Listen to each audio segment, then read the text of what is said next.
Um,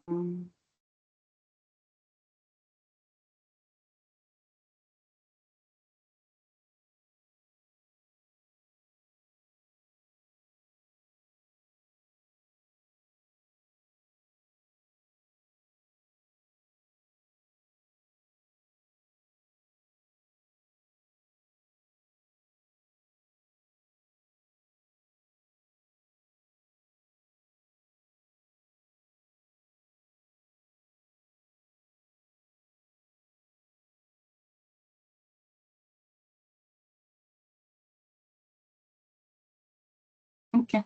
All right. Sorry, I had to change my network. Okay. So, let's just start with introduction. My name is Cyber Cybersecurity Specialist. I have experience working with ISO 27001, both at the implementation stage and also at the audit stage, right? So this class is dedicated to exploring what ISO 27000 is, the requirements, evidence gathering, right? I know you can't really learn ISO 27001 in one day, but all I'm just going to do is guide you. And after the class, I'm going to be sharing you the resources that I use or the slide as well as the standard for you to read through. And I'm also going to be sharing with you the audit checklist so that if you are carrying out any audits, you can use the checklist to check for each of the evidence that you can ask the you can ask.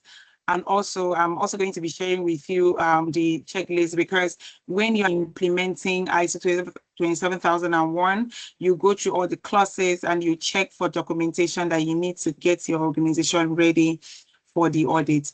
Now, information security is very important, and amidst all the standards, NIST, PCI DSS, everything, most organizations are implementing ISO 27001 is like a requirement. As long as they have data, as long as they have information within the environment, you are eligible to have that standard. So this knowledge is something that you're going to be using and continuously using it to like improve your organization.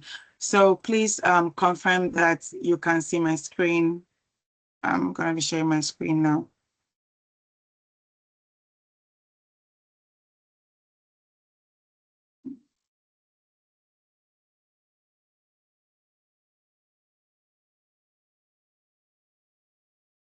Okay.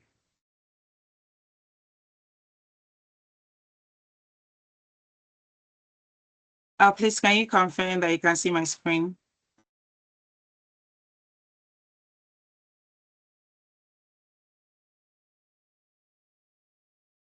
All right, thank you very much. Thank you. All right, so the class will be interactive, right?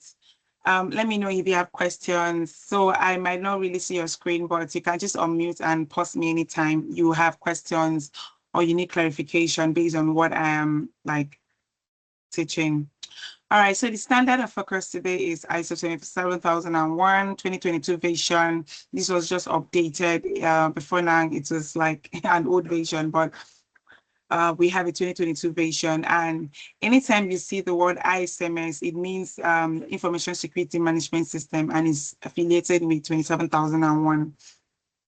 Now, what are the training objectives? One is to understand the purpose of 27001 standard. You're going to be learning the structure of the standard from clause 4 to 10.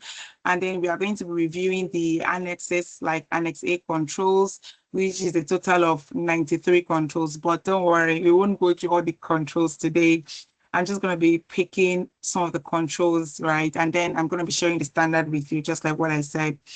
And then we are going to identify key updates from the 2013 version to the 2022 version, and also how to prepare for implementation or certification. So what is ISO 27001? So this is an international standard for information security management systems. So when you hear the word information security management systems, it could mean different things. It could mean systems processing data, organization processing data. So this is like a standard, right, that governs how systems are being protected, right? So the framework covers three triad of cybersecurity, which is confidentiality, integrity, and availability, right? So when you are implementing ISO 27001, right, the ISMS, you're going to be having different controls that protect confidentiality. So for example, access control, right? Access control, for example, access control. So access control is being designed to protect the concept of confidentiality, right? So when we are exploring the different controls within the ISMS, you also see controls that also protect integrity. So you see things around hashing, like also like protecting alteration, right? And then the last one is availability. So you're going to be seeing things around backups. How do you restore your backups? Do you have redundancies within your systems? So the ISM is being designed to protect the three concepts of security, which is confidentiality, integrity, and availability, right? It is also a risk-based and process-oriented standard. So risk-based is that one of the things you're going to be learning about ISO standard 22, especially is you're going to be learning like different aspects of risk management, right?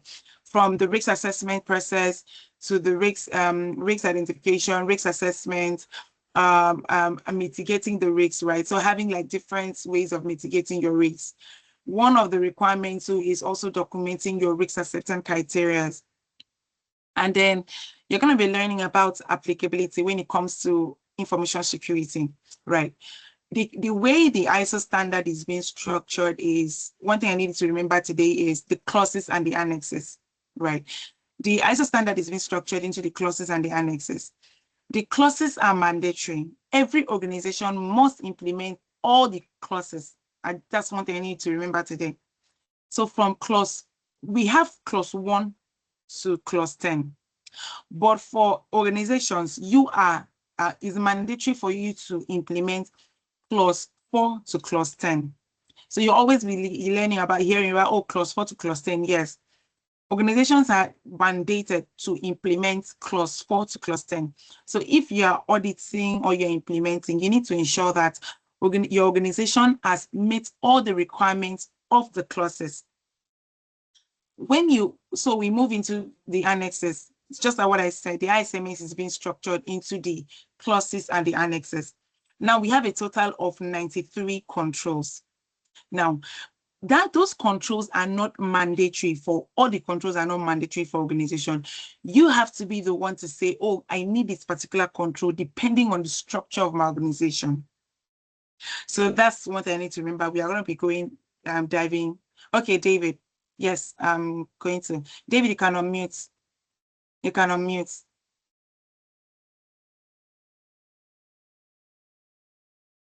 Yeah, hello. Please, can you hear me? Yes, I can hear you, David. Yeah. I wanted you to throw more light on the ISMS. You kept mentioning it, but I had no idea about it. So if you can Okay. talk about it. Yes. So I said the ISMS it means Information Security Management Systems, right? So it's like an acronym that is being used when it comes to 27001, right? Just like you're having Business Continuity Management System, that's for BCMS for 22301. So the ISMS means Information Security Management Systems. How you manage, yes, how you manage the information systems. Like, so for example, maintaining the information systems means, okay, for your organizations, you're going to be processing data, information, you have computers, you have systems that process this information, right? How are you managing those systems? Do you understand now? Hi, David. I need to get confirmation. Yeah, please, sorry about that. I didn't get that. You would come again. Sorry about that. Okay. So I said that the ISMS, right? Let me share my screen Yes. again. I'll take you back to the slide. Yeah. Yes.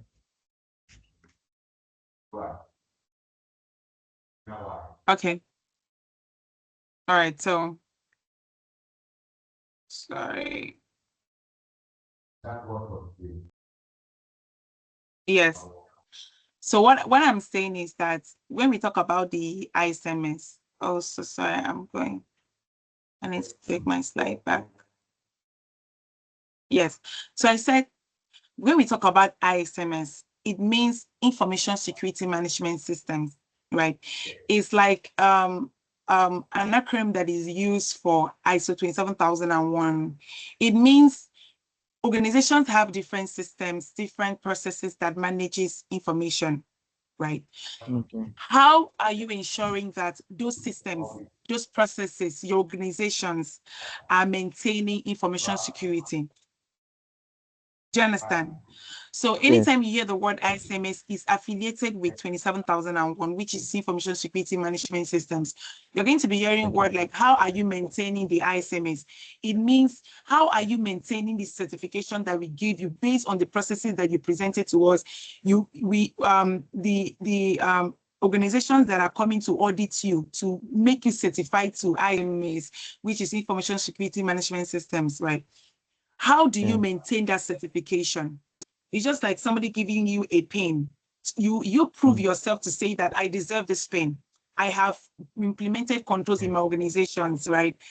I have Yes. access controls, I have redundancies. And the organization that is coming to certify you is with the certificate to say that you are certified to Information Security Management System because you have implemented controls to protect the information that you have.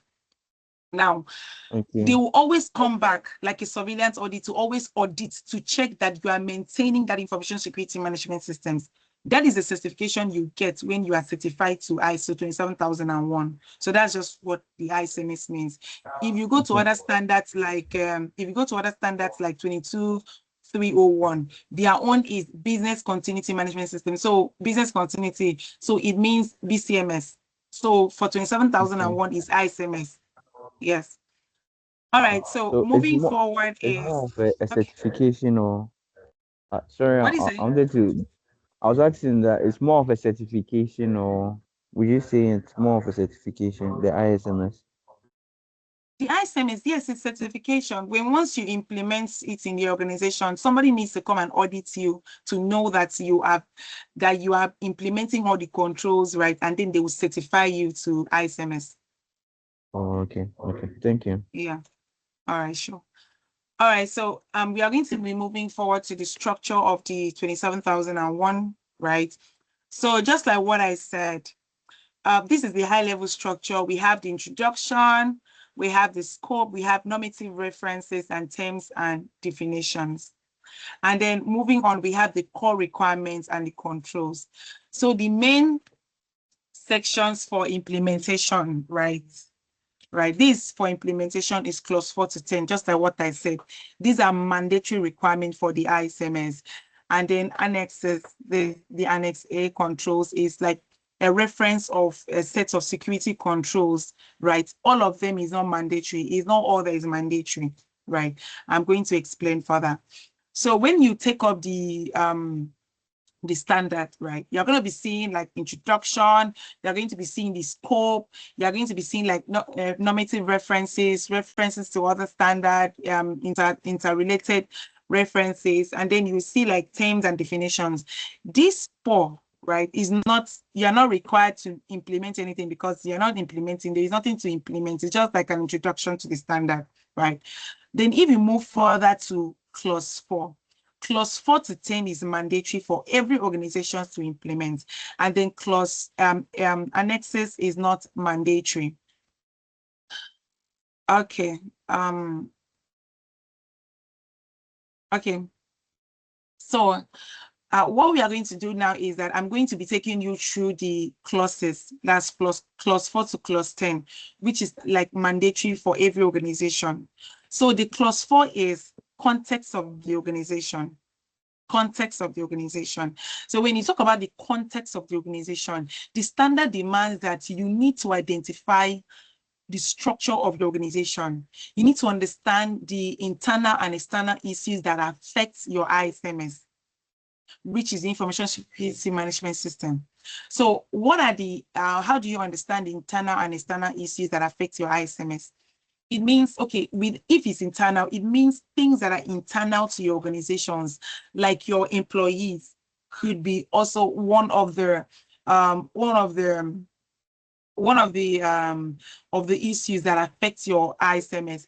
External issues could be around regulations, other stakeholders, right? So you need to understand this because it will inform the way you structure your ISMS.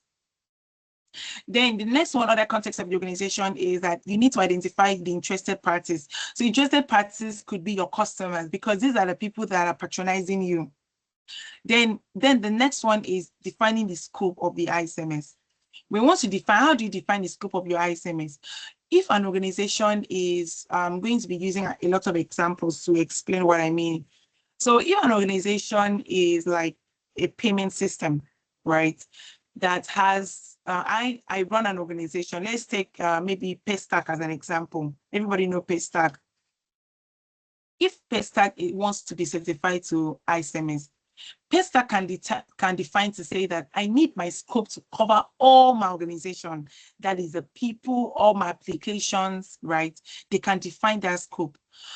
And other times, Paystack could say that I don't want the ISMS to cover all the organization. I just need the ISMS to cover just my application. That is a Paystack application.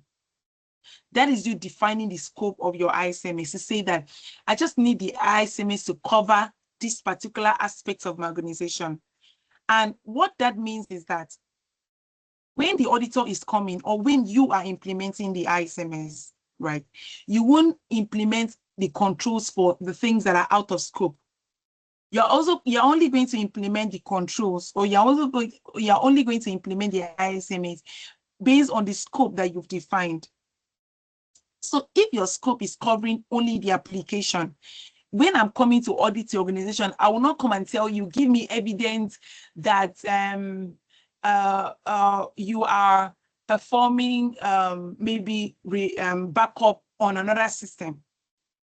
No, I won't ask that. I'll only ask you a question based on the application that you've defined as a scope. Some organization could say that we have AWS, we have Microsoft Azure. We don't want our ISMS to span through those things because we are not the one managing the infrastructure of AWS. So they will put exclusion. They will exclude this that particular scope. Okay, Kachi, you can unmute. Hi, good morning. Hi, So good morning. I have a question concerning this defining the ISMS scope, right? So say the example you gave, Paystack, right? Is it so if Paystack decide that they want to say scope the ISMS to a particular application or particular applications, what then happens to the remaining? Because I believe that I don't know, are we meant to be the people that are meant to say define what the scope should be, or is the information itself that would help us know what is what? Okay, all right. Thank you very much for that question, Kachi. So defining the scope of the ISMS is mainly on the organization. You as a consultant going to implement ISO for them or going to audit ISO for them, right? You don't have that power. The organization has to be the one to define the scope of the ISMS. And let me tell you what informs this decision is the cost. Because if you are implementing, for example, Paystack, if they are implementing their ISO across all their infrastructure, like across their organization, the financial impact to be high, and then the requirements will also be very vast, right?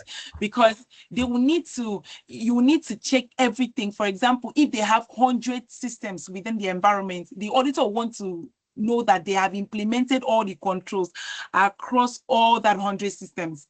That's how that works.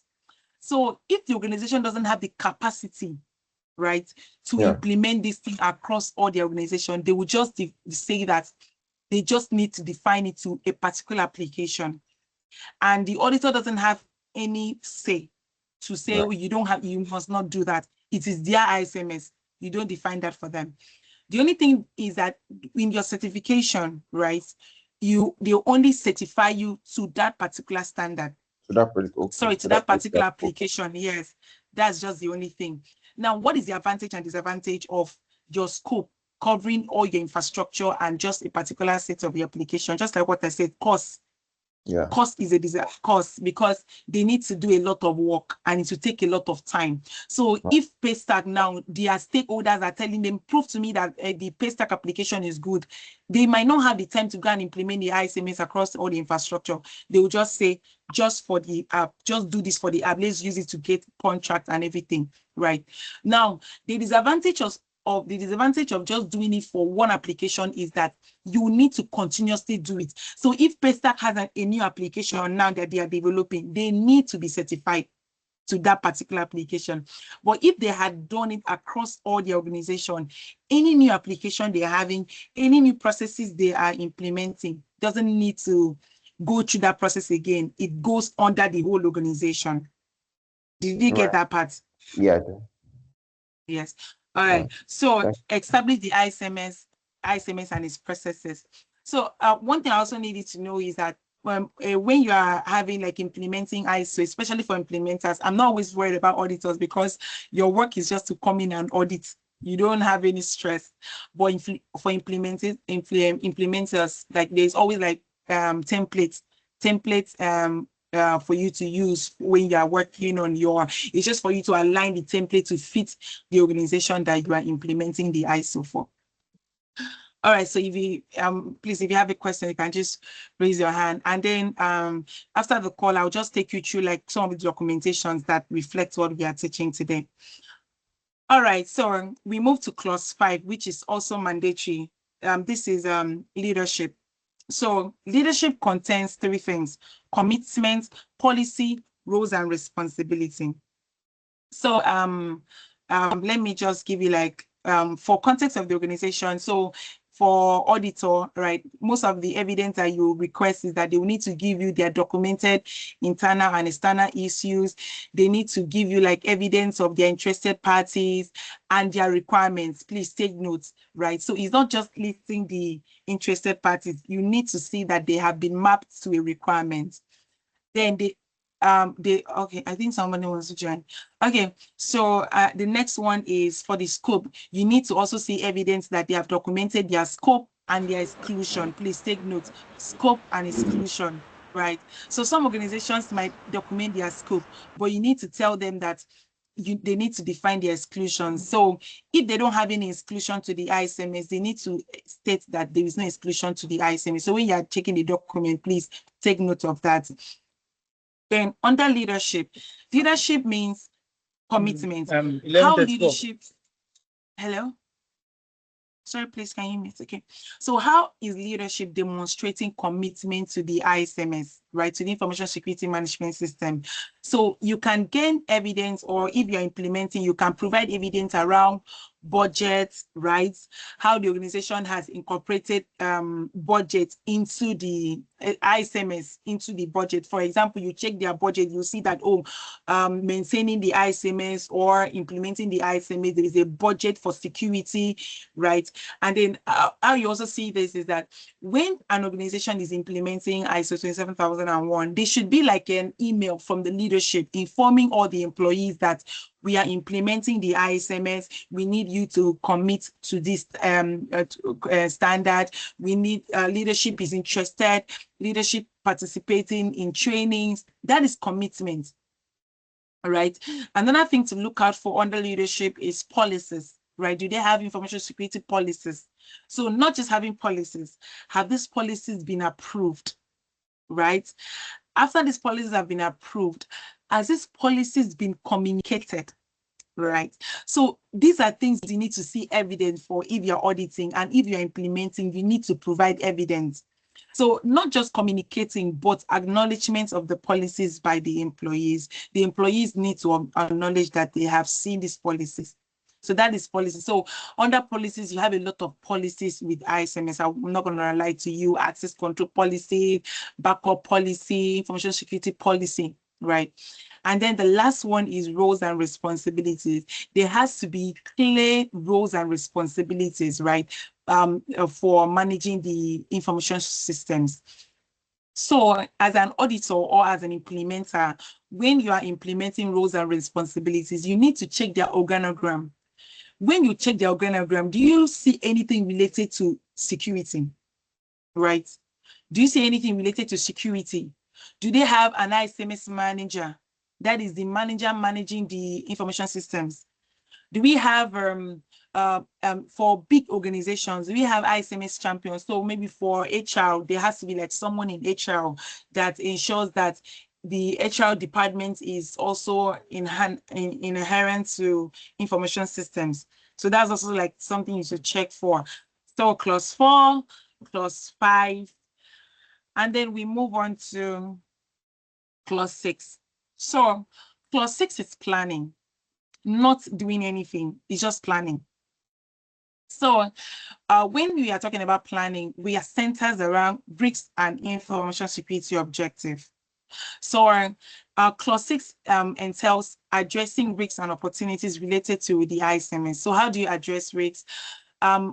Developing your risk assessment policy, developing like a process for identifying risks within your systems, like within the organization. So the ISMS use systems. I'm using systems a lot, but it means like your processes, your organizations, right? The things that you're using to process data, right? So how do you identify risks?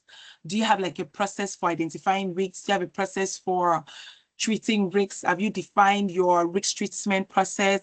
Have you defined your, are you using a 5x5? So a 5x5 means your impact and likelihood, right? Identifying those things. Please just let me know if I'm using a term that you don't understand, please. Like my expectation is that we cybersecurity. But just let me know if I need to explain further. All right. So so at this point, you are just planning to address the risks within the environment. And then another thing around the clause 6 is setting clear information security objective that aligns with your business goal.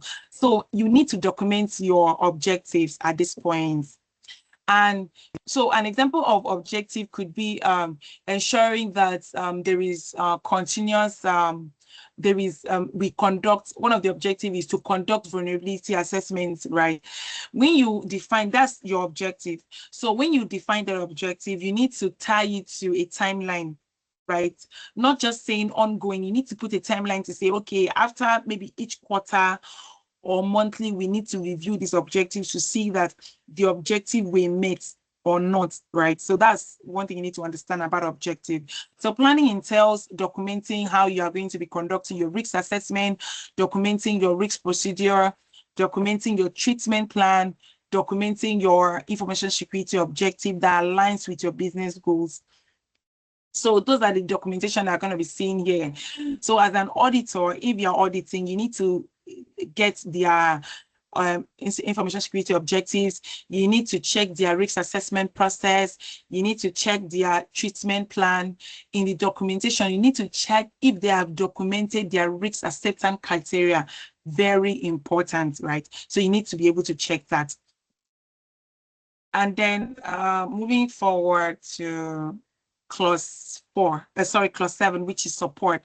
Clause 7 entails resources, competence, awareness, communication, and documented information. So when you talk about resources, you are checking to see that the organization have needed or necessary resources for the ISMS. It means that they have people in information systems, information security to manage the ISMS, right? Do they have the necessary tools, right? So for example, an organization that processes a lot of information, do they have like a DLP? Do they have like necessary technologies, right, to be able to manage the information systems?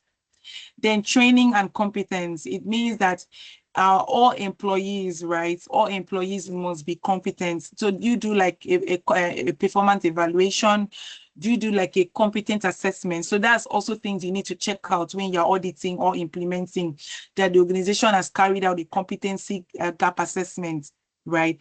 And then when you are checking their competence gap assessment, you are checking to see that if organizations have listed out, for example, a CISO, right? a CISO, what are the requirements, a competence that is needed for a CISO? They will list it. What are the certifications that is needed for a CISO? They will list it. So you also see a place that says, has this requirement been met? So fully implemented means the organization, the CISO has all these requirements and all this training needs, right? If it's partially, you need to identify the gaps and then put a plan, right? So that's like an overview of how to conduct a competency assessment. Then the next one is awareness. So awareness is number one, you need to check that every employee that comes into the organization has been trained in information system, information security. And then you need to also check that they have a plan or they have evidence of an annual training. Not for training, it's not just a one-time training, right? It means like an annual training. And then when you check evidence of an annual training, you need to check that they have conducted like an evaluation. So evaluation could be in form of a quiz, phishing simulation, surveys, and everything, just to gain the understanding of the training that you've performed. So the next one is communication. Organization must also implement processes of how to communicate for internal and external stakeholders, right? So what are you checking for here? You are checking for a communication plan. They need to establish a communication plan. They need to establish like a table that tells you or tell the auditor, right? Because I'm using a two-face, right? Just for better understanding, that's the implementer and the auditor, right? So for communication, they need to document, for example, one of the communication could be achieving the ISMS. So for an organization, when you are done implementing and everything, and the auditor comes to audit you and they certify you that you are certified to ISMS, right? You need to communicate that out. So communicating of ISO 27001 certification. Is it internal or external? Both. That means it's going to be both for your employees and your customers. So that's internal and external. How are you going to do that communication? Is it via email, right? Is it via Slack? Is it via Teams? You need to define that communication channel, right? And then you need to define the frequency of the communication. Is it going to be annually? So that's just like the communication plan. Then the last one for clause 7 is documented information. So this is also like one of the addition of the 22 version of the ISMS. So what this means is that, you know, when I said at the beginning of the class, I said with ISMS, there's a lot of information, documentation, policies, procedures, evidence, and everything, right? So documented information is how you are able to control that documentation. So in your documented control procedure, you see things around how we want our organization to structure our documentation, how we want our naming convention to be, how we want our data to be classified. So we want to go into our policies and our policies being classified. How is it being classified? Maybe at the top of the header or at the footer, right? So anybody that picks up that procedure documents for your document control procedure, they'll be able to check to know that how the organization are controlling their documents, right? So in that document, you also see things around revision history, like how do we want to review our documents? How do we want to maintain our documents? Are we maintaining it in SharePoint? Are we maintaining it in Google Drive? Right. And then for people that are going automation, right, are you maintaining it in Vanta or Drata? Those are like other GRC compliance too. So that's clause 4, clause 7. Moving on to operation, right? Remember when I said that in clause 6, you are planning to you are planning for risk assessments, right? You're documenting your risk procedures, you're documenting your risk assessments. In clause 8, you are not implementing those things that you planned in clause 6. How do you understand that? So in clause 8, what evidence you are going to be providing to the auditor or what evidence you're going to be inspecting if you are the auditor is their risk assessment, a completed risk assessment. You need to check that they have conducted a risk assessment as planned, right? So if they said we are going to be conducting our risk assessment every quarter or annually, you need to see that evidence that they have implemented that. And then, you know, in clause 6 too, you are also documenting your statements of applicability. So what statement of applicability means is that it's like a statement that says you list all the controls of the ISMS, right? And then says that for this particular control, we are implementing this. This is applicable to us. Don't worry, I'm going to show you an example for you to have better understanding of what I said. So at this stage in clause 8, you are now reviewing to check that the risk treatment has been implemented well. So that risk treatment is that statement of applicability that you documented in clause 6. So please, I just want to pause. Are we getting it or are you confused? Please just tell me. Hi everyone. We are all muted. Just tell me, are you following the course? It's a whole lot of information, I know. Hello? Hello. Hi, David.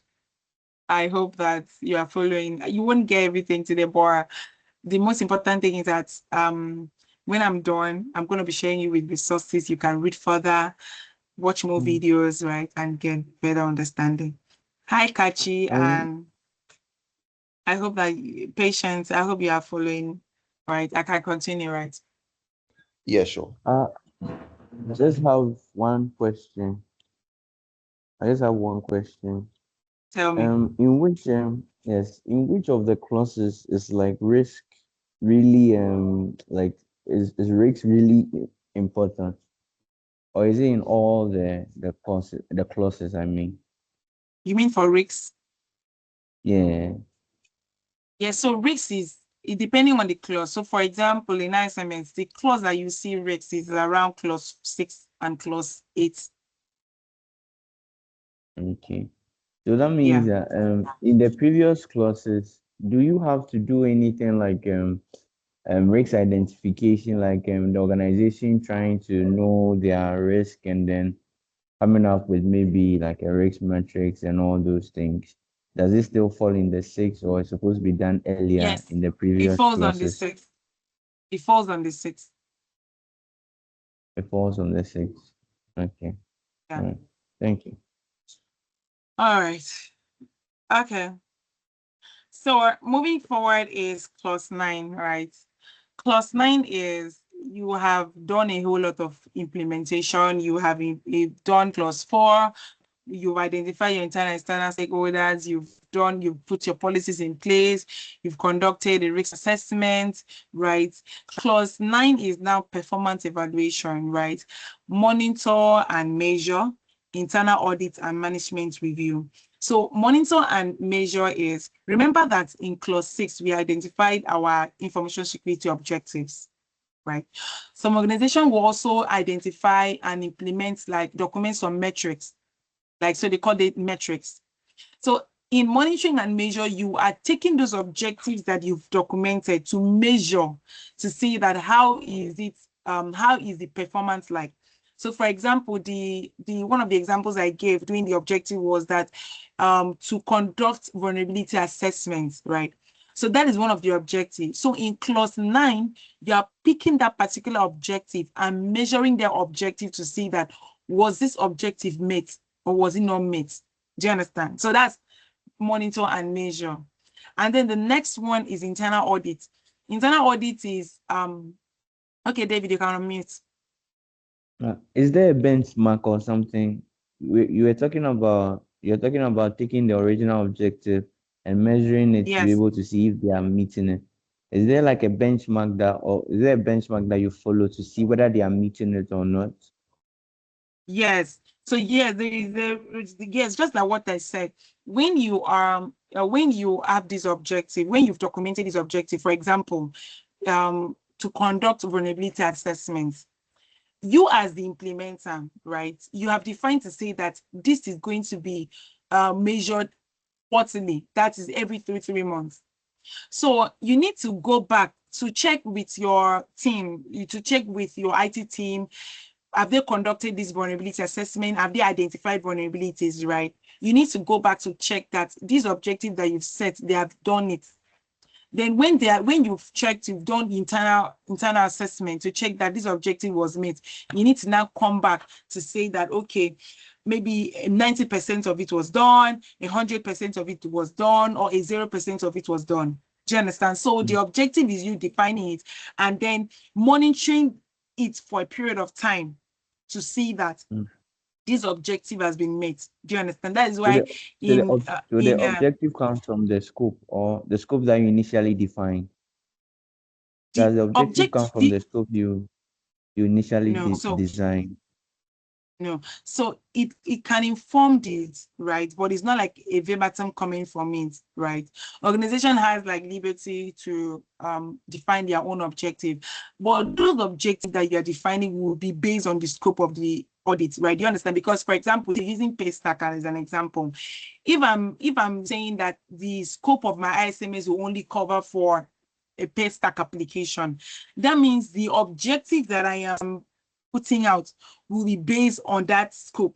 So, for example, you see objective around vulnerability assessment being carried out. You see objectives around backups. You see objective around restoration tests. You see objectives around how many data breach was, like things around data breach. So obviously your scope will inform your objective, right? But the point is that the objective should capture what you want to achieve per time. Yes. And then when you so when you monitor your objective, you need to do internal audits. So internal audit is you bringing in somebody that was external of the implementation. So for example, take that. I'm sorry that I'm taking you back. I just want to get that part clear.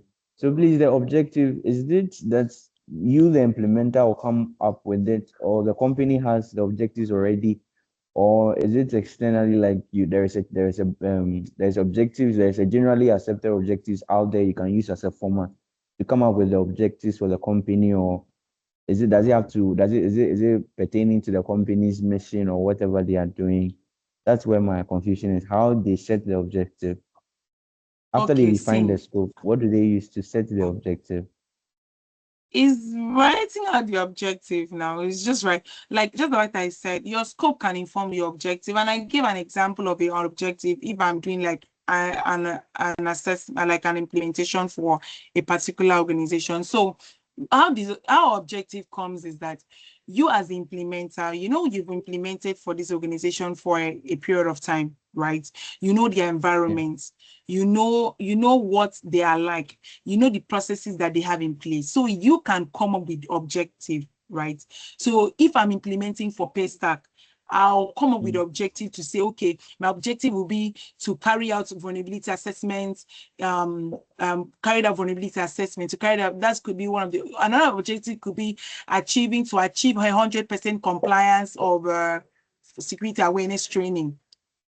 It's just coming out like, coming up with, and then you document that objective, write it down and present it to the organization. So if they accept it, you use it as the objective, right? So that's how it's been done. All right. So the compliance standards too can influence the objectives too, right?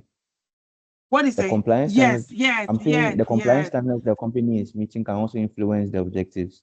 Yes, it can. You can also have objective around, for example, that Paystack. Now I'm using Paystack now as my case study. You know that Paystack has they process data, so they could process data outside maybe Nigeria, outside other organizations. So you can also set objective around a regulatory compliance. PCI-DSS. Yes, you can also set, you might not specifically mention PCI DSS, right? But you can also set compliance around, achieving 100% compliance, regulatory compliance. So you can now monitor it, yes. So moving forward is internal audits. Yeah. So internal audit is, you've implemented. So for example, take that is me and Kachi that is implementers, and you and Patience are the auditors, right? So I cannot audit the work that we've done. Me and Kachi cannot audit it. It has to be another set of people that will come and audit that work. So most times the organization don't even allow, like they'll have to call external people. So they will call external auditors from other organizations, maybe a consulting firm, to come and audit the work that they have done. So this one, it's more objective, because these external people coming in, they don't know anything that you've done. So they need to look at it step by step, right? So that's internal audit. And then after internal audit has been concluded, they have given you their audit findings, right? They have seen non-conformity, minor non-conformity, major non-conformity. You need to now conduct what we call a management review meeting. So this is you bringing in all your management, your top level management, right? To present to them the work that you've done, right? Present to them your present to them the internal and external stakeholders, present to them your interested parties, present to them your non-conformity, results of risk assessments. You need to present all the work. So all the work you've done in clause 4 to 9, like till 9 internal audits, you need to now present it to the management, right, in management review meetings. So you also need to have a documentation around management review meetings. How often do you want to be doing it? You want to do it like annually, quarterly, and all that. You need to define that. Moving forward is the last clause, which is clause 10. One is non-conformity and corrective action, and then continuous improvement, right? So remember that in clause 9, you did internal audits, right? Now, after you are done with your internal audit, if there is any findings in your internal audit, you need to document it in a non-conformity log. All right. So documenting it is that you'll be able to check, okay, this was a finding, this is a description of the findings, this is the root cause of the findings, right? And then you need to also have like the status. Has this been remediated? Has it been closed? Is it still open? So that is the non-conformity and corrective action, right? Then the next one is continuous improvement. The organization must continuously improve the suitability and adaptability and effectiveness of the ISMS. Let me give you an example of a non-conformity and a continuous improvement. So take, for example, now, a non-conformity could be that during the audit, right, the auditor noticed that the ISMS plan was not approved. That's a non-conformity, right? The documentation or documentations were not approved during our audit. That's a non-conformity. Then continuous improvement is, what are you continuously doing to improve the standard? Do you understand? So what are you continuously doing to improve the standard? One could be that what you're continuously doing is, we just concluded our annual awareness training. That is you improving the standard. Or we just implemented a DLP solution. Wow, that's good. That's you continuously improving the standard. So that's just the difference between non-conformity and corrective action. Now, we have gone through all the clauses from clause 4 to 10. I know our time is fast spent, but we're going to still extend the meeting a little bit just for me to go through some of the things with you. All right, so moving forward now, we have implemented all our compulsory. So remember, clause 4 to 10 is compulsory. All those things that we went through, you must do it for you to be able to get the certification. Then we are moving on to the Annex A control, which is like, is not compulsory. It's not compulsory to do everything. You just need to do what is applicable to your environment.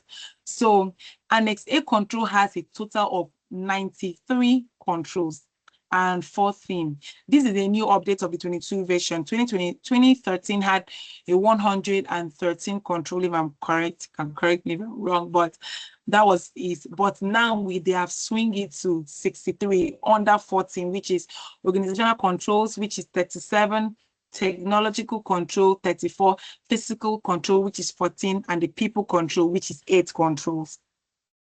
Now, when I say that Annex A control is based on applicability, take for example, Paystack is a remote company, right?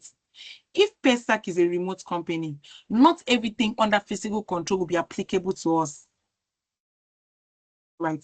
So, you know, I mentioned statements of applicability. Statements of applicability is you listing all the controls. When you list all the controls, 37, 40, 34, 14, you list it in a single document. You can use an Excel sheet. Then under that document, you are going to have all the controls listed. You are going to have applicability. So, or you are going to say, okay, for example, first control is applicable to us. Yes, it's applicable. Then you need to ask, you need to tell us why this is applicable, right? And then when you tell us why this is applicable, you need to tell us the implementation status. Has it been implemented? Is it fully implemented? Is it partially implemented? So that document is what we call statements of applicability. If anybody is picking up that document, they'll be able to look at all the controls that is applicable to your environment. And if any of them is not applicable, you can just say no and reason why it's not applicable. So for example, my case study company, which is Paystack, some of the controls might not be applicable in physical security. And I will just tell them that this company is a remote company, does physical security, like this particular control is not applicable to us. Let's just move forward. So these are like example, right? We have a total of 37. We cannot go through everything. So I just picked a few. So under Annex A control, A5, we have policies for information security. So just like what I said, you check, is it applicable to environment? Obviously, yes. So you need to put policies in place, threat intelligence, right? You need to give us evidence of a threat intelligence. For example, if you're using AWS, so AWS has been configured to give you threat, a recent threat. You are in collaboration with like a threat intel company, right? So those are like evidence that you can give here. You can also have like a document procedure that talks about how threat intelligence is being gathered in your organization. Then clause 10, A10, which is acceptable use policy, use of information. So you're going to be having like acceptable use policy that tells your employees how they're supposed to use your information systems. So if you give them computers, how do they use computers? How do they use your email, right? So that's the document that contains that. Then we also have like things around classification of information, how your documents are being classified, how information are being classified, internal, external, confidential, restricted, right? Then also like a new control is information security for the use of cloud services. So, you know, we have a lot of cloud environments right now. Every organization has like a 1% of cloud or 100% of cloud, right? So you need to tell us how you're using the cloud services. So that's the controls under Annex A5. You can also go through the rest. Then the next one is people control. So people control is around HR, right? So when you are working with organization around people control, you need to check, you need to have meetings with their HR to be able to check screening. How do they screen employees? Do they do a background check? What kind of background checks do they have? You need to see evidence of background checks. 6.2, terms and condition of employment. You need to check their contracts that they give to their employees. Do they have clauses around confidentiality? Do they have clauses around maybe IP, like intellectual properties? Like, do they have those terms? You need to define it. Do they have security requirements in their terms and conditions, right? 6.3 is around awareness education. So you need to check evidence of trainings, right? Training plans, phishing simulation, quizzes that they have done, right? Then 6.4 is disciplinary process. Before I go further, I want to tell you something. Like, you know, when I said statements of applicability, you need to check what is applicable to the environment. You don't, because you don't have to like go through and say, oh, because the standard has given us the leverage, let us exclude everything if we cannot do it. That's wrong, right? You still get a non-conformity. Let me give you an example. For example, screening. Your scope covers Paystack application. Obviously, when you define your scope as Paystack application, please, I need you to understand that everybody working with Paystack will be under the scope. I don't know if you get that. So Paystack is an application that you've defined as the scope of your ISMS. Even the people working with Paystack, the application, maybe developers that have access to the information of that system, they are still in scope of the audit. So you need to do a background check for them. I don't know if you understand what I just said. Then, so that is it. So you don't have to go and say, oh, they said it's not applicable. I will not put it as not applicable. You need to give us reasons why this is not applicable. Then the next one is physical security, like physical controls. So we have physical security parameters. So for me, my use case, which is Paystack, right? 7.1 is not applicable to me because I don't have a physical office. But if I have a physical office, that means it's applicable to me. So secure disposal or reuse of equipment. This can be applicable to me even when I am a remote company because I have systems. I give employees my computers, my company computers, right? So those computers, if somebody is leaving the organization, they need to extract it, they need to wipe information, they need to reuse it. Do you understand? So even when a lot of physical security controls are not applicable to me, some will still be applicable. So you need to go through it one by one. And then the next one is technological control. This is more like a tech control. If you hear anything around tech controls in ISMS, this is it.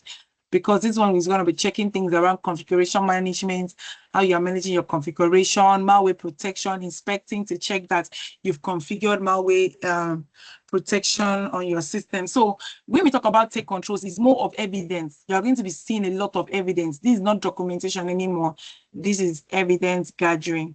So you need to be able to tell your client to provide evidence of this. And if you're also implementing, you need to liaise with the IT team to get evidence of this requirement. So we've concluded all the courses, right? So what are the key changes? This is just like a key changes. Okay, I was always right.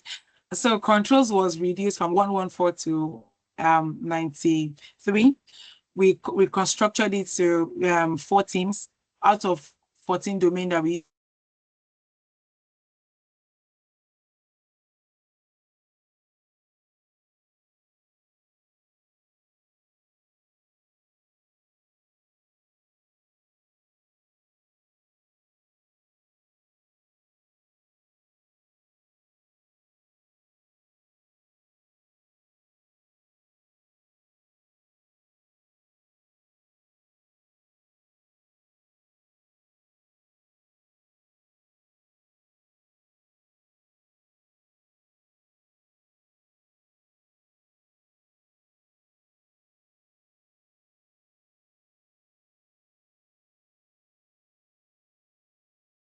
assessments.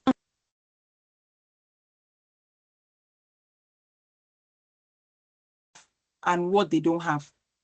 So, you know, you have the standard, you have your clauses, you have your annexes. You need to check what is the organization currently doing. Do they have an access control? If they don't have an access control, that's a gap, right?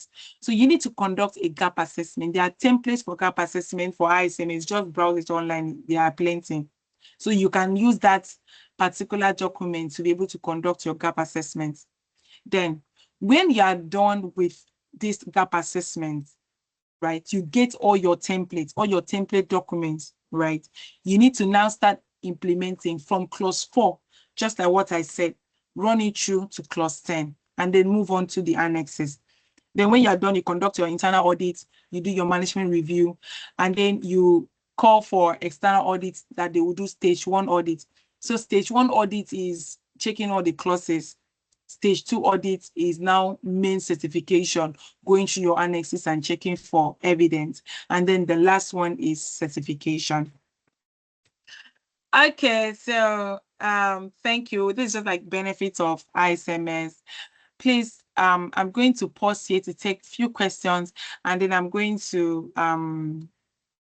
pause it to take a few questions, and then I'm going to give you show you an example of the audit checklist that I promised. Do you have any question?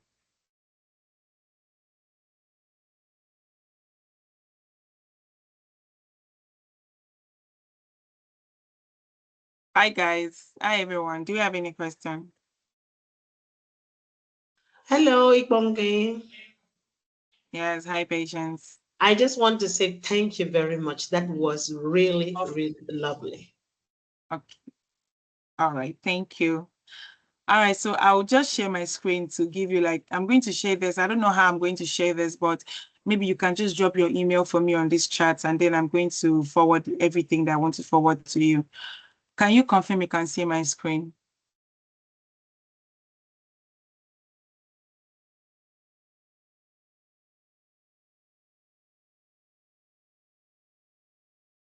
Hello, can you see my screen?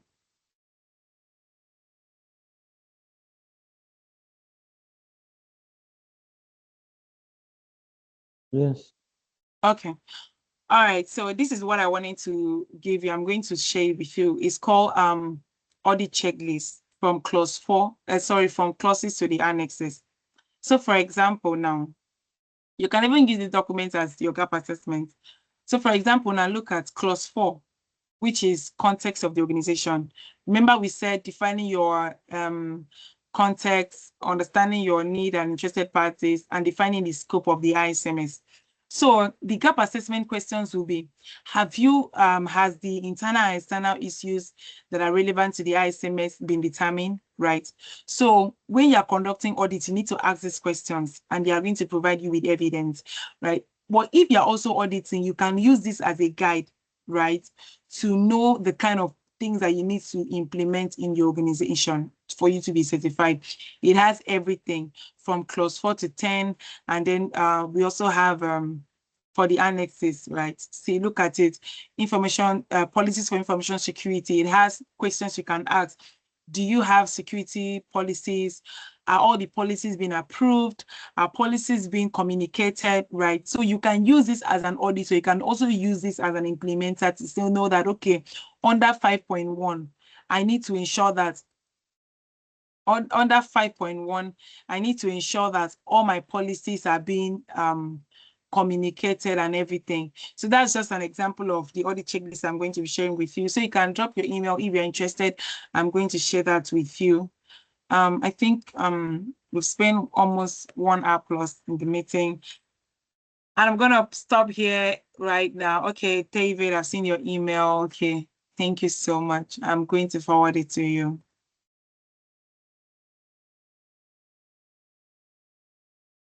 Okay. All right, thank you so much. So if do you have any questions for me?